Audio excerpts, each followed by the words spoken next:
Olá, povo!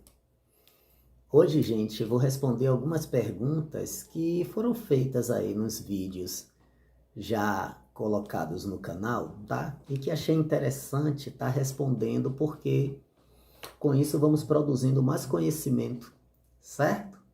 Então vamos lá. A primeira pergunta: qual a diferença do Exu Orixá para o Exu que é chamado de catiço? Não é que popularmente chamam de catiço, que eu particularmente sempre chamei de Exu entidade, tá? Gente, assim, o Exu Orixá, não é? Assim como eu já fiz aquele vídeo falando sobre cultura afro-brasileira, não é? E mostrei um pouco da historiografia dessa divindade iorubá, dessa divindade que também os povos bantus cultuam e também os Euefon, certo? Ele vem de África, não é uma divindade que é iniciada nas pessoas, nos seus adeptos, certo? É o orixá que abre os caminhos, é o orixá que faz as trocas entre os seres humanos e o lado espiritual. Os Exus, assim chamados catiço, como foi colocado na pergunta, né? Infelizmente, o termo catiço, de uma certa forma, ele é pejorativo, ele é usado de forma pejorativa, né, para mostrar essas entidades como entidades muito mais, podemos dizer assim, ligadas à malignidade, que não é uma realidade, certo? Porque essas culturas, elas não trabalham com a dicotomia de bem e mal. Então, essas entidades são simplesmente entidades do tempo, entidade das trocas, entidades que dão suporte aos seres humanos em diversos caminhos. A diferença é que um pertence a essa origem, não é, de matriz africana, tá? Desses povos que cultuam a divindade, enquanto que esse chamado de catiços, essas entidades, são espíritos encantados que auxiliam, não é, os seres humanos dentro, lógico, da nomenclatura de cada religiosidade afro-brasileira, certo? Que dá um sentido diferenciado para essas entidades, tá? Mas em comum entre todas elas há a noção de que são espíritos, tá? De pessoas que foram encantados e que desenvolvem algum tipo de missão, tá? Dada por divindades. Essa é a principal diferença entre Exu Orixá e Exu Catiço. O Exu Orixá, né? No candomblé, do tambor de mina, certo? No batuque do Rio Grande do Sul, né? Que é muito chamado de bará, tá? Que é um outro nome dado a Exu, certo? Ele age como os outros orixás quando em transe dos seus adeptos, dos seus iniciados. Né? Então vem ao espaço da dança, da apresentação. Eles não têm moralidade, não é? Não falam com as pessoas, certo? Mas sim se restringem a fazer as suas danças representativas da sua mitologia. Enquanto que os Exus, entidades, certo? Eles conversam com as pessoas, eles bebem, eles dão aconselhamentos, não é? Eles entram em acordos para com esses adeptos, para com esses fiéis, para a realização de trabalhos espirituais. Então, são cultos distintos, tá? Cada um tendo suas prerrogativas dentro dessas expressões religiosas da cultura afro, certo? Vamos a outra pergunta. Socialmente, o preconceito está associado a Exu entidades, querendo dizer mais do que a Exu orixá. Se sim, por quê? Se não, por quê? Eu digo que sim e que não. Sim, porque realmente até dentro dessas próprias religiosidades se percebe, como falei na outra pergunta, né, que se utilizou o termo catiço, se percebe como dentro das próprias religiosidades afro, há uma concepção dessas entidades como maléficas, ou como falsas, tá? Ou como egoístas, certo? Sempre esperando ganhos. E por conta disso, com certeza, o preconceito ao termo Exu, não é, é muito mais reforçado socialmente nas massas de uma forma geral. Não porque antes dessas entidades passarem a coexistir nessa cultura afro, ainda em terras africanas, os colonizadores, os padres, não é, os religiosos, eles já tinham determinado o Exu como uma representação do diabo. Eles já tinham feito a associação do orixá Exu como sendo o demônio, o diabo. Então, já vem de lá, já vem dele, antes deles chegarem aqui nos navios negreiros, certo? A conotação de Exu como sendo a representação do diabo. Por conta de Exu ter a representação como uma das suas principais simbologias, o falo, tá? Por conta do vínculo das representações de Exu com o sexo e a sexualidade, e principalmente com a ambivalência das suas ações, na sua mitologia, certo? No seu culto de uma forma geral, Exu é extremamente ambivalente. Então, para esses religiosos, essa cultura cristã, que vinha da noção de Deus como o bom, o moral, o correto, e demônio, o diabo, como sendo tudo de ruim, como levando os seres humanos a praticarem a sexualidade de forma exacerbada, de forma imoral, quando não dentro do contexto casto do casamento, fez com que eles facilmente pudessem colocar Exu como representação ou associação com o demônio, com o diabo cristão.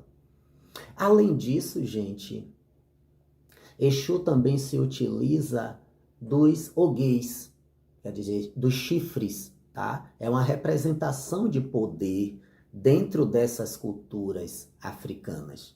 Enquanto que, para o cristianismo, o demônio, o diabo, que vem muito da imagem do Pan, Deus da cultura grega, certo? Ele tem os cornos, ele tem os chifres. E por conta disso, ficou muito mais fácil assimilar Exu com o diabo cristão, também por conta dos cornos, por conta dos chifres, que sempre são utilizados nos assentamentos, nos rituais do orixá Exu, certo? Vamos à próxima pergunta. Por que o falo é uma das simbologias de Exu, se não a principal, né? O falo, que em terras iorubais, aqui no culto Queto, né? No candomblé de nação, que tem a cultura iorubá como base, que é chamado de candomblé Queto, tá? Então, é dado o nome de Ogô. Então, é a simbologia do falo que Exu traz na mão, tá? É um cetro todo ornamentado de forma a dar a ideia de um pênis, de um falo, tendo também preso a eles cabaças, como representações também do escroto do falo, tá? Isso é porque nessas culturas ancestrais a simbologia tanto do órgão feminino quanto do órgão masculino é extremamente vasta, praticada, representada em diversas culturas e em diversos cultos.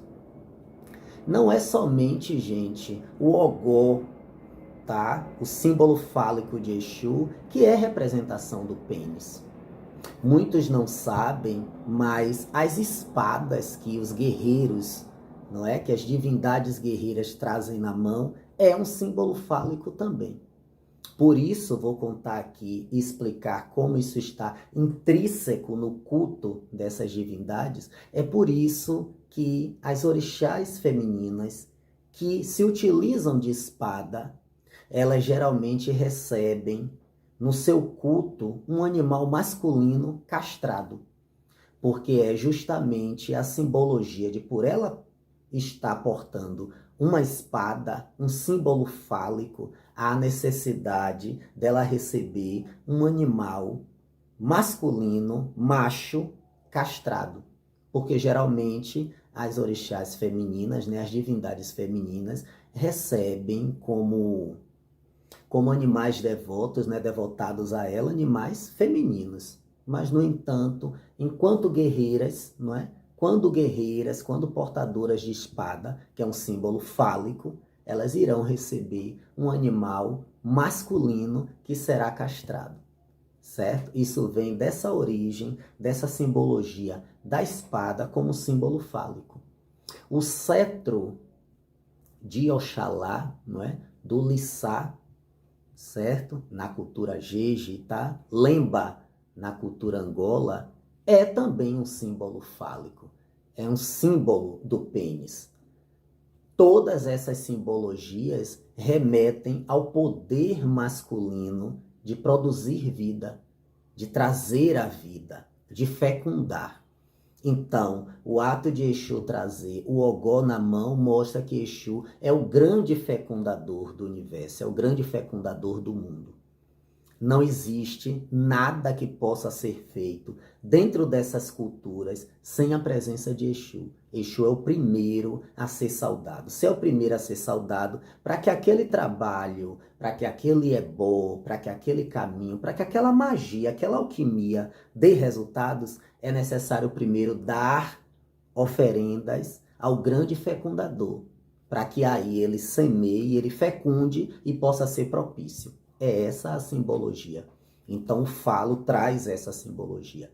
Como o Exu também é o grande senhor que desbrava, tá, a falsa moral humana, a hipocrisia, por isso também o símbolo fálico dele ser extremamente mais próximo ao órgão realmente dos homens, tá? Porque a ideia também é chocar a falsa moral humana, é chocar a nossa hipocrisia, é expor a realidade do que trazemos escondido. Essa também é uma das simbologias desse ogô. Enquanto o outro tem um cetro, enquanto existe a espada, enquanto temos os ojais, os laços amarrados, os panos amarrados, não é? Nas divindades, tá? Com a ponta para baixo, também a simbologia de falo, então existe toda uma subjetividade para a representatividade desse membro.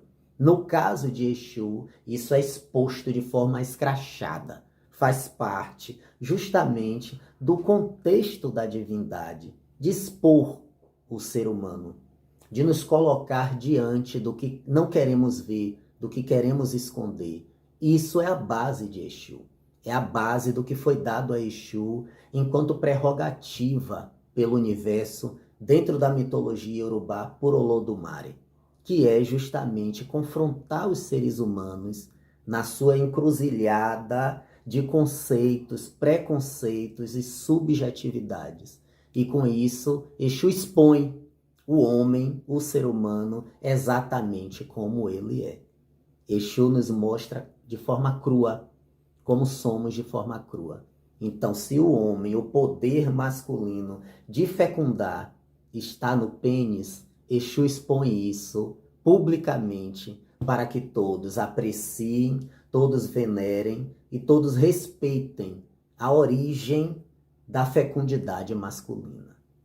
Certo? Bom, então façam mais perguntas, por favor, aproveitando esse vídeo agora. Comentem, tá? Curtam, tá? Compartilhem com outras pessoas, certo? E me mandem perguntas sim dos vídeos feitos, interroguem, discutam, discordem, tá certo? Abração!